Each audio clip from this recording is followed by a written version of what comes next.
Banyak orang Kristen udah puluhan tahun, mungkin belasan tahun ikut Tuhan, ke gereja, udah ribuan kali dengar firman Tuhan, mungkin udah hafal Alkitab sampai ngelotok. Tapi bagaimana kita bisa tahu bahwa kita sungguh-sungguh bertumbuh dan menjadi dewasa dalam rohani? Kedewasaan rohani seseorang tidak bisa diukur dari seberapa banyak ayat yang dia hafal. Apakah dia sudah pelayanan atau belum? Sudah berapa lama dia jadi orang Kristen? Bahkan kedewasaan rohani tidak bisa diukur dari usia seseorang. Tapi bagaimana kita tahu bahwa seseorang sungguh-sungguh bertumbuh di dalam Kristus adalah ketika mereka tidak hanya tahu, tidak hanya mendengar, tetapi mereka mengerti dan menghidupi kebenaran. Pergumulannya bukan lagi tentang, aduh aku masih jatuh bangun dalam dosa. Aduh kok susah banget untuk bangkit dari dosa. Tetapi pergumulannya adalah bagaimana dia boleh mengerjakan kehendak Tuhan dalam hidupnya, mengerjakan panggilannya dalam hidupnya. Orang yang masih kanak-kanak rohani susah dikasih tahu kebenaran. Mereka masih coba-coba hidup dalam dosa.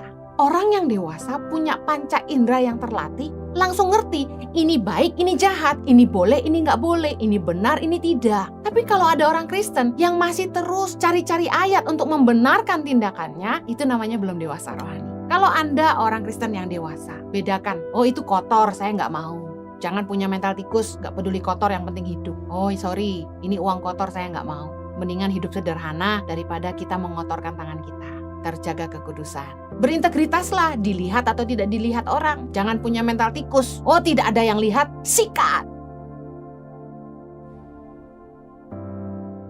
Hari ini saya akan bicara tentang bertumbuh dalam Kristus. Bagaimana kita belajar untuk bertumbuh dalam Kristus. Banyak orang Kristen udah puluhan tahun, mungkin belasan tahun ikut Tuhan, ke gereja, udah ribuan kali dengar firman Tuhan, mungkin udah hafal Alkitab sampai ngelotok.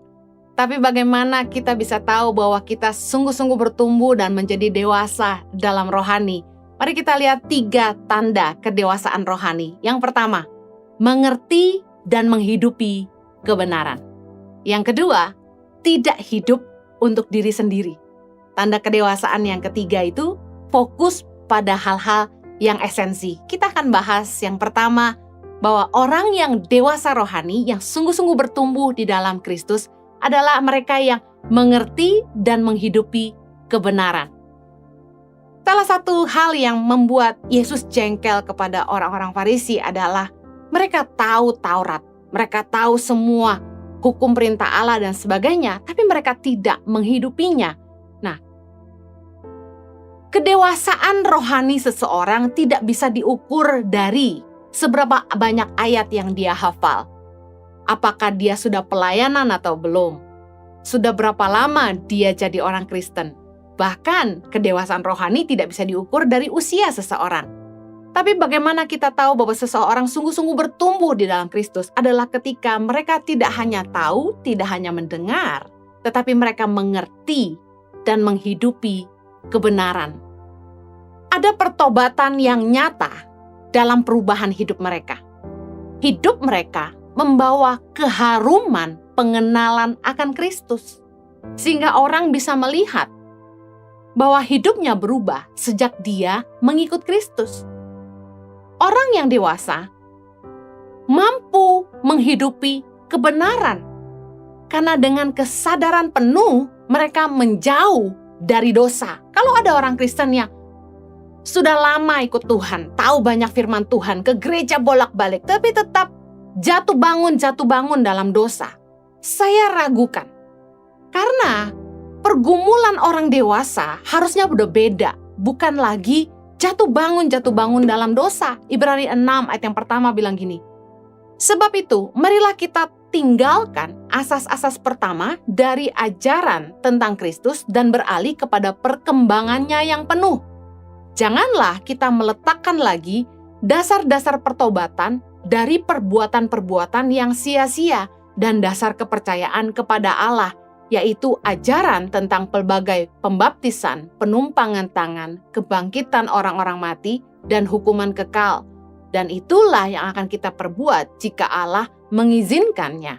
Orang yang sudah dewasa rohani, pergumulannya bukan lagi tentang, aduh aku masih jatuh bangun dalam dosa, aduh kok susah banget untuk bangkit dari dosa. Tetapi Tetapi pergumulannya adalah bagaimana dia boleh mengerjakan kehendak Tuhan dalam hidupnya. Mengerjakan panggilannya dalam hidupnya. Bagaimana dia bisa terus menjawab, meresponi panggilan Tuhan. Orang yang sudah dewasa di dalam Tuhan, mereka secara sadar tahu bahwa dosa mendukakan Allah. Sehingga mereka bisa membuat keputusan yang tegas kepada diri sendiri untuk meninggalkan dosa maupun hidup mereka yang lama. Karena orang-orang yang masih kanak-kanak, yang belum dewasa rohani, urusannya pasti susah banget sih ikut Tuhan. Harus hidup kudus ini dan itu. Sementara orang yang dewasa rohani harusnya sudah bukan itu lagi yang jadi pergumulannya. Mari kita lihat dalam Ibrani yang kelima ayat 12. Sebab sekalipun kamu ditinjau dari sudut waktu, sudah seharusnya menjadi pengajar. Kamu masih perlu lagi diajarkan asas-asas pokok dari pernyataan Allah. Dan kamu masih memerlukan susu, bukan makanan keras. Ayat 13. Sebab barang siapa masih memerlukan susu, ia tidak memahami ajaran tentang kebenaran, sebab ia adalah anak kecil. Ayat 14, tetapi makanan keras adalah untuk orang-orang dewasa yang karena mempunyai panca indera yang terlatih untuk membedakan yang baik daripada yang jahat. Anak kecil agak sulit diberitahu aturan. Kalau kita bilang, jangan pegang, itu panas. Biasanya mereka akan coba-coba, pegang lagi. Kita bilang jangan. Kemudian mereka pegang dan benar-benar kena panas, baru mereka nangis. Nah, orang yang masih kanak-kanak rohani, susah dikasih tahu kebenaran. Mereka masih coba-coba hidup dalam dosa. Anak kecil kalau dibilangin, jangan naik-naik nanti jatuh. Mereka ketawa-ketawa, mereka turun. Nanti kalau papa mamanya nggak ada, mereka naik lagi. Susah dikasih tahu. Masih suka membangkang. Masih suka bikin onar. Padahal udah lama jadi orang Kristen. Sudah lama ke gereja. Sudah banyak baca ayat firman Tuhan. Makanya Rasul Paulus berkata, kalau ditinjau dari sudut waktu seharusnya sudah jadi pengajar. Tapi masih perlu diajarin asas-asas pokok. Aduh, orang yang dewasa rohani itu mainannya udah bukan soal jatuh bangun dalam dosa lagi. Orang yang dewasa punya panca indera yang terlatih, langsung ngerti ini baik, ini jahat, ini boleh, ini nggak boleh, ini benar, ini tidak. Tapi kalau ada orang Kristen yang masih terus cari-cari ayat untuk membenarkan tindakannya, itu namanya belum dewasa rohani. Yang kedua, orang yang dewasa rohani, yang sungguh-sungguh bertumbuh dalam Kristus, tidak fokus pada diri sendiri. Orang yang dewasa sudah ngerti tanggung jawab. Makanya kalau belum dewasa, nggak boleh nikah. Karena ketika kita menikah, kita harus bertanggung jawab atas hidup orang lain. Pasangan kita dan juga anak-anak yang akan dilahirkan dalam pernikahan itu dan keluarga besar. Hanya orang dewasa yang ngerti kata berkorban. Saya kasih contoh. Sebagai orang tua, saya akan lebih mengutamakan kepentingan anak-anak saya. Kalau saya tahu Chloe dan Zoe suka makan ayam bagian paha, maka saya akan memilih makan bagian lain yang mereka tidak suka. Biasanya saya perhatikan, Axel sukanya makan bagian dada. Chloe, Zoe sukanya bagian paha. Pak Jojo karena juga diet, makan bagian dada. Saya akhirnya makan bagian sayap. Orang yang dewasa itu ngerti kata berkorban. Nggak fokus sama diri sendiri aja. Mulai pikirin nasib orang banyak. Mulai pikirin orang lain. Hati-hati bertindak karena dia tahu akibatnya nggak cuma kepada dirinya, tapi kepada orang lain juga. Kalau anak kecil, orang-orang yang nggak dewasa itu kan egois. Fokusnya cuma pada diri sendiri. Bahkan bukannya berkorban malah mengorbankan orang lain. Kalau orang yang dewasa, itu nggak cuma ngalah, tapi malah harus sabar Dan kadang menutup sebelah mata lah kepada pelanggaran maupun kelemahan orang lain. Kalau kita lebih dewasa di dalam Tuhan, kita akan ngerti kata berkorban. Enggak lagi mencari kepentingan diri kita sendiri. Waktu saya mulai mengerti kehendak Tuhan dalam hidup saya mulai belajar mengorbankan kepentingan saya sendiri. Saya dan suami, kami cicil rumah di Jakarta. Kami pakai cuma 1 kamar untuk kami berlima. Selebihnya 1 gedung itu dipakai buat kantor. Staf tinggal di situ belasan orang. Kami makan di kantor kami, anak-anak belajar di kantor kami. Kami tidur di kamar kecil 3,5 kali 4 meter. Chloe Zoe Excel tidur di kasur 200 kali 200 bertiga dari kecil. Kami tidur dengan kasur tambahan di lantai 120 kali 200. Nggak nyaman sebenarnya. Tetapi saya lebih mikirin kebutuhan orang banyak. Daripada yayasan mesti sewa, lebih baik udah pakai di rumah kami aja. Kalau kita dewasa rohani, kita nggak lagi mikirin kepentingan diri kita sendiri. Tapi apa yang dibutuhkan untuk pekerjaan kerajaan Allah. Orang yang dewasa itu pertimbangan hatinya untuk kepentingan orang banyak. Nggak semata-mata hidup untuk diri sendiri. Orang yang dewasa, dia hidupnya akan berbuah, jadi berkat bagi sesama. Saya percaya waktu kita masih kanak-kanak, kita require attention, kita maunya diperhatikan, kita diurus ya kayak bayi aja. Gak bisa ditinggal, harus selalu diurus, dijagain. Saya masih ingat waktu anak saya masih baby, kembar lagi di Australia. Nangis terus kalau gak digendong. Tidur cuma sebentar-sebentar, tiap 2,5 jam menyusui. Kebetulan saya full ASI, 2 baby, bayangin. Mau mandi aja gak bisa. Saya mau makan aja, anak nangis. Waduh, dua-dua minta gendong. Tapi saya suka cita. Fokusnya udah gak pada diri sendiri. Ketika orang mulai dewasa, mereka mulai berkorban untuk kepentingan orang lain. Tapi sedangkan anak-anak, mereka gak mau tahu. Mereka maunya diperhatikan.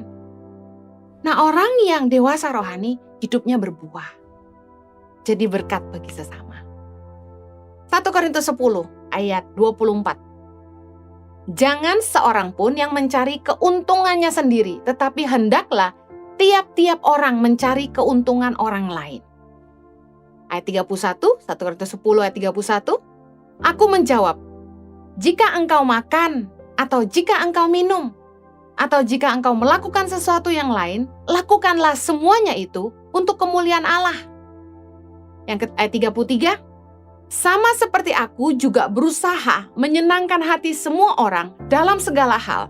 Bukan untuk kepentingan diriku, tetapi untuk kepentingan orang banyak, supaya mereka beroleh selamat. Mari kita lihat bagaimana Rasul Paulus mengajarkan hal-hal ini sebagai fokus hidup di dalam Tuhan. Kalau kita mau belajar bertumbuh, jangan lagi hanya mencari keuntungan diri sendiri. Kita harus pikirin keuntungan orang lain juga. Apapun yang kita lakukan, makan, minum sekalipun, ataupun melakukan apapun, kita harus pastikan semuanya itu untuk kemuliaan Allah, bukan hanya untuk keenakan daging kita. Rasul Paulus berusaha menyenangkan semua orang, katanya.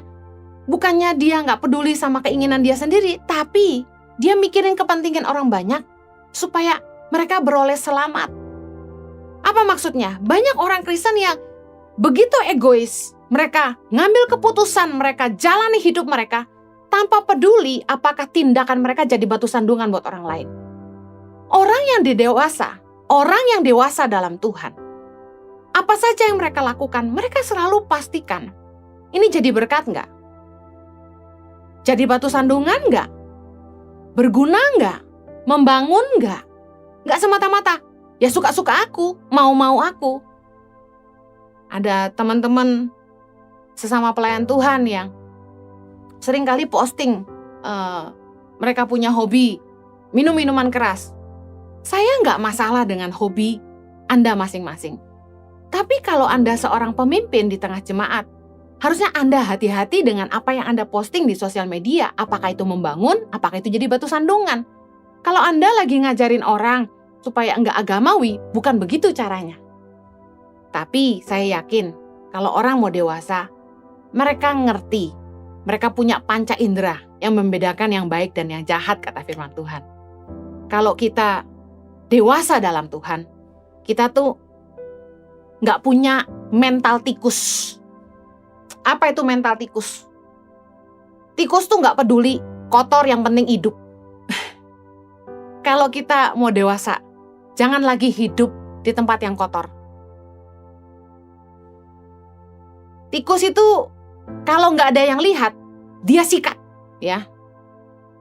Di asrama katanya ada tikus masuk, lalu mulai bersarang, curi makanan. Nah, kami kejar, cari rumahnya, buang tempat persinggahannya tikus-tikus ini. Saya lihat tabiat tikus. Kalau nggak ada yang lihat, apapun disikat. Jangan sampai kita jadi orang Kristen yang punya mental tikus. Nggak ada yang lihat, kita sikat. Ada lagi pepatah berkata gini, kucing tidak ada, tikus berpesta pora. Nah, mental tikus seperti ini, pemimpin nggak ada, ya nggak kerja. Nah, kalau Anda orang Kristen yang dewasa, bedakan. Oh, itu kotor, saya nggak mau. Jangan punya mental tikus, nggak peduli kotor, yang penting hidup. Oh, sorry, ini uang kotor, saya nggak mau. Mendingan hidup sederhana daripada kita mengotorkan tangan kita. Terjaga kekudusan. Kalau Anda mau jadi orang Kristen yang dewasa, berintegritaslah, dilihat atau tidak dilihat orang.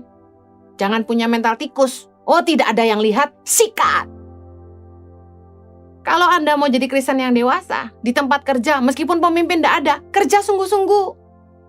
Punya spirit of excellency, bekerja seperti untuk Tuhan dan bukan untuk manusia. Karena Anda tahu bahwa pekerjaan Anda adalah ibadah.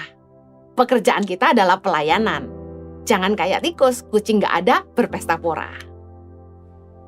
Yang ketiga, ciri pertumbuhan dalam Kristus. Kedewasaan rohani itu diukur dari yang ketiga. Fokus kepada hal-hal yang esensi. Orang yang dewasa itu sibuknya yang penting-penting. Ya. Contoh, fokusnya tuh jiwa-jiwa. Bagaimana menghasilkan murid, bagaimana waktunya tuh habis untuk mementor yang lain. Kesibukannya itu membangun kerajaan sorga, membuahkan jiwa-jiwa, membangun untuk masa depan, sibuk kerja, bangun masa depan. Karena kita tahu bahwa kita akan menuai apa yang kita bangun. Bukannya kayak anak kecil main-main aja. Coba beda, orang tua itu kan sibuk. Dari pagi harus kerja. Dari bangun tidur udah harus mikir. Ibu-ibu mikir, anaknya makan apa. Mau sekolah, pakaiannya udah siap apa belum. Mikirin orang lain terus. Sibuknya itu yang penting-penting. Hari ini mau masak apa? Tagihan listrik udah bayar belum? Air minum di rumah masih ada enggak? Tagihan air udah bayar belum? Oh, nanti siang anak-anak makan apa? Suami makan apa? Nanti malam makan apa? Di kulkas ada apa? Sibuk mikirin yang penting. Coba lihat anak-anak. Ada waktu luang enggak sekolah? Apalagi sekolahnya online? Main game aja. Fokusnya apa? Main aja. Cari teman, main, nonton YouTube. Ada juga ibu-ibu yang sibuknya nonton film Korea katanya. Tapi paling enggak masih ada yang penting-penting yang diurusin. Beda sama anak-anak yang enggak punya beban, enggak punya pikiran, enggak ngurusin orang lain, cuma ngurus diri sendiri. Dan fokusnya cuma main aja, main aja. Nah, makanya orang yang dewasa itu cirinya tuh fokusnya sama hal-hal yang esensi. Bukannya sibuk ngurusin yang enggak penting-penting. Apa sih yang enggak penting tuh? Iri hati, perselisihan, persaingan, iri tetangga punya apa sendiri nggak punya, iri lihat suami orang kok lebih ganteng, iri kok lihat istri orang lebih cantik, iri hati sama kesuksesan orang lain, berselisih gitu ya. Itu kayak anak-anak gitu. Saya masih ingat waktu masih kecil, teman-teman saya waktu masih kecil itu gini, papaku punya ini, mamaku ini. yang dibangga-banggain orang tuanya lah, kekayaan orang tuanya lah. Nah, ternyata orang dewasa juga ada yang begitu. Saling iri hati, langsung pamer kekayaan, berselisih paham, adu gengsi. Orang yang dewasa rohani itu fokusnya sama hal-hal yang esensi. Mari kita lihat sama-sama dalam 1 Korintus 3 ayat yang pertama. Dan aku, saudara-saudara, pada waktu itu tidak dapat berbicara dengan kamu seperti dengan manusia rohani, tetapi hanya dengan manusia duniawi yang belum dewasa dalam Kristus. Susulah yang kuberikan kepadamu bukanlah makanan keras, sebab kamu belum dapat menerimanya. Dan sekarang pun kamu belum dapat menerimanya, karena kamu masih manusia duniawi. Sebab jika di antara kamu ada iri hati dan perselisihan, bukankah hal itu menunjukkan bahwa kamu manusia duniawi dan bahwa kamu hidup secara manusiawi? Ayat keempat, karena jika yang seorang berkata, aku dari golongan Paulus, dan yang lain berkata, aku dari golongan Apolos, bukankah hal itu menunjukkan bahwa kamu manusia duniawi yang bukan rohani? Jadi apakah Apolos, apakah Paulus? Pelayan-pelayan Tuhan yang olehnya kamu menjadi percaya, masing-masing menurut jalan yang diberikan Tuhan kepadanya. Aku menanam, Apolos menyiram, tetapi Allah yang memberi pertumbuhan. Ayat yang ketujuh, karena itu yang penting bukanlah yang menanam atau yang menyiram, melainkan Allah yang memberi pertumbuhan. Baik yang menanam maupun yang menyiram adalah sama, dan masing-masing akan menerima upahnya sesuai dengan pekerjaannya sendiri. Karena kami adalah kawan sekerja Allah, dan kamu adalah ladang Allah, bangunan Allah. Apa maksud Rasul Paulus? Di dalam pelayanan, seringkali itu orang-orang Kristen yang nggak dewasa rohani. Terjadi perselisihan, iri hati. Saya masih ingat ketika pelayanan di gereja, waktu kami masih di Australia. Yang satu dijadwal lebih sedikit, marah. Yang satu dijadwal cuma sekali, marah. Saling iri hati, berselisih, siapa yang dipercaya lebih. Iri hati, kenapa dia yang lebih banyak mimpin pujian? Kenapa saya kok nggak dijadwal-jadwal singer? Mulai berselisih, mulai iri hati. Mulai cemburu, siapa yang lebih dekat sama ibu gembala? Siapa yang lebih disayang bapak gembala? Siapa yang lebih disukai? Mulai iri hati. Hal-hal yang nggak esensi. Gak penting banget. Masalah-masalah ini yang dipeributkan, diperdebatkan. Saya ngalami juga sekarang-sekarang ini ada yang komen di Instagram. Wah, kalau dengar khotbahnya Ibu Heni pusing. Saya lebih suka sama hamba Tuhan ini. Wah, ditulis gitu.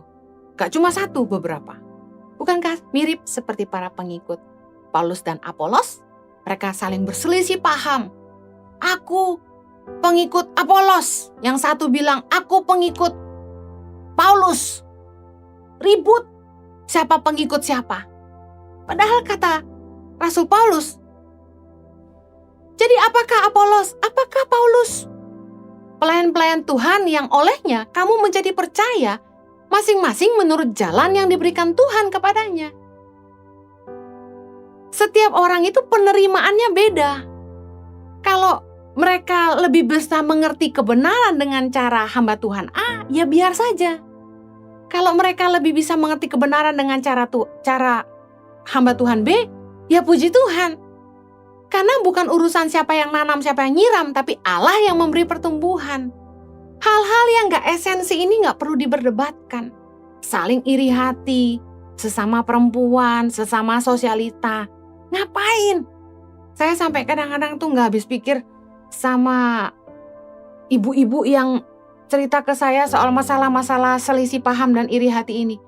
Karena saya aja tuh gak kepikiran dan gak punya waktu untuk mikirin yang kayak begitu. Sementara kita mikirin ini Sumba, siapa yang akan pegang asramanya, anak-anak di sana bagaimana, lalu mikir lagi di Mentawai, ini asrama baru jadi, masih harus disempurnakan, lalu sekolah nanti mau bangun bagaimana, anak-anaknya bagaimana, Lalu saya harus mikirin lagi biak. Ini sebentar lagi nunggu surat-surat izin, lalu akan bangun gimana caranya. Lalu mikir lagi masalah di lapangan, mobile klinik bagaimana, pemberdayaan masyarakat bagaimana, bagaimana guru-guru kita harus rekrut karena kurang dan lain sebagainya. Mikirin itu aja udah mumet. Belum lagi ditambah ngurusin anak sendiri di rumah. Pagi, siang, malam mau makan apa. Belum lagi mikirin suami. Belum lagi mikirin anak-anak asrama. Belum lagi mikirin staf di kantor. Saya nggak bisa habis pikir bagaimana orang bisa punya waktu lebih untuk saling iri hati. Berselisih paham mungkin bisa terjadi di mana saja. Tetapi untuk hal-hal yang tidak esensi, yang nggak perlu kita ributkan, sebaiknya nggak usah jadi fokus kita. Shake off hal-hal yang nggak esensi. Jangan lagi ngurusin hal-hal yang nggak penting. Bayangkan di masa-masa sulit ini, masa masih ngurusin yang nggak penting-penting, yang boten-boten wae. Orang yang dewasa rohani, fokusnya sama yang esensi, seperti orang tua. Udah mikirinnya soal usaha, dunia kerja. Nggak lagi mikirin seperti anak-anak, main masak-masakan, main dokter-dokteran. Mari kita periksa diri kita, sudah berapa lama kita ikut Tuhan? Apakah kita sudah mengerti dan menghidupi kebenaran? Apakah kita hidup untuk diri sendiri atau kita juga hidup untuk orang banyak? Apakah fokus kita pada hal-hal yang esensi atau kita hanya fokus pada hal yang tidak esensi? Mari kita periksa hidup kita. Pastikan bahwa Anda dalam hitungan waktu juga dewasa seiring bertambahnya usia Anda.